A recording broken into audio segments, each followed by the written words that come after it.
আজকের ভিডিওটা খুবই ডিফারেন্ট হতে চলেছে এবং আজকের ভিডিওতে মোরা কথা কইতে যাইতেছি আইটেলের গেমিং লেভারগুলো লাগে লইয়া নতুন স্মার্টফোন আইটেল RS4 এ লইয়া যে স্মার্টফোনটা আপনারা হেলিওস G99 এর মতো গেমিং প্রসেসর পাইয়ে যাবেন, হের লগে পাইয়ে যাবেন আর অনেক কিছু 20,000 টাকার মধ্যে।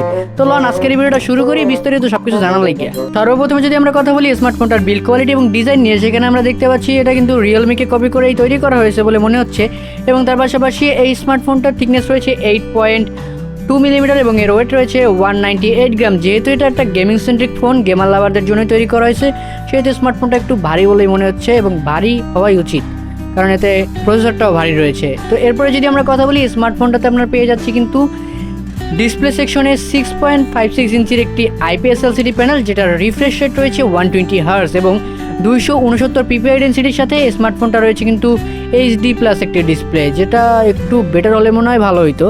অ্যান্ড দেন যদি আমরা কথা বলি এই স্মার্টফোনটার প্রসেসর সেকশন নিয়ে, সেখানে আমরা দেখতে পাচ্ছি এতে রয়েছে মিডিয়াটেক হেলিও G99 এর মতো আলটিমেট প্রসেসর, যেটা গেমারদের জন্য অবশ্যই একটু বেস্ট বলে মনে হচ্ছে। এবং তার পাশাপাশি এটাতে out of the box Android 13 এবং জিপিইউ হিসেবে মালি G57 MC2 রয়েছে এর গ্রাফিক্সে।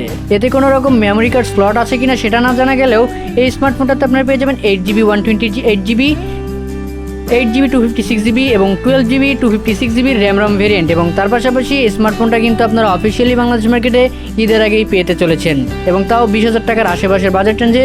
অবশ্যই বাজেটটা কমেন্ট করে জানাতে পারেন। ক্যামেরা সেকশন নিয়ে যদি কথা বলি, সেখানে আমরা পিছনে 50 মেগাপিক্সেলের f1.6 অ্যাপারচারের একটি ক্যামেরা পাচ্ছি এবং সামনে সেলফিতে রয়েছে 8 মেগাপিক্সেলের একটি সেলফি শুটার, যেগুলো দিয়ে আপনারা 1080p 30fps ভিডিও শ্যুট করতে পারবেন। তবে ভিডিও কোয়ালিটি তেমন একটা ভালো না, ডিসেন্ট বলা যায়। সাথে স্টোরি স্পিকার এবং 3.5 এর অডিও জ্যাকের সাথে আপনারা কিন্তু সাইড মাউন্টেড ফিঙ্গারপ্রিন্ট এবং Type-C পোর্ট পেয়ে যাচ্ছেন এবং সমস্ত রকম পোর্ট অ্যান্ড বাটন কিন্তু ঠিকঠাক রয়েছে। 5000 mAh এর বিগ ব্যাটারির সাথে 45 ওয়াটের একটি ফাস্ট চার্জার রয়েছে, যেটা কিন্তু বাইপাস চার্জিং সাপোর্ট করে এবং 80% চার্জ করে দিবে আপনার ফোনকে 30 মিনিটে। সো গেমার লাভার যারা রয়েছেন তাদেরকে বেশি অপেক্ষা করতে হবে না। এরপরে যদি আমরা স্মার্টফোনের কালার সেকশন নিয়ে কথা বলি, সেখানে আমরা সিলভারি হোয়াইট, এলিগেন্ট বেইগ, লারেক্স ব্ল্যাক এই তিনটা কালার ভ্যারিয়েন্টে পেয়ে যাবো এবং ইউরোতে স্মার্টফোনটার দাম রয়েছে 100 ইউরো। তবে বাংলাদেশ মার্কেটে আসলে কত টাকা প্রাইস হতে পারে সেটা অবশ্যই কমেন্ট করে জানাবেন। তবে আশেপাশে থাকবে 20,000 টাকার। সো আজকে এই ভিডিওটা কেমন লাগলো অবশ্যই কমেন্ট করে জানাতে পারেন। দেখা হবে নেক্সট কোনো ভিডিওতে নতুন কিছু নিয়ে। Till then stay safe, be happy, tata and chill bro.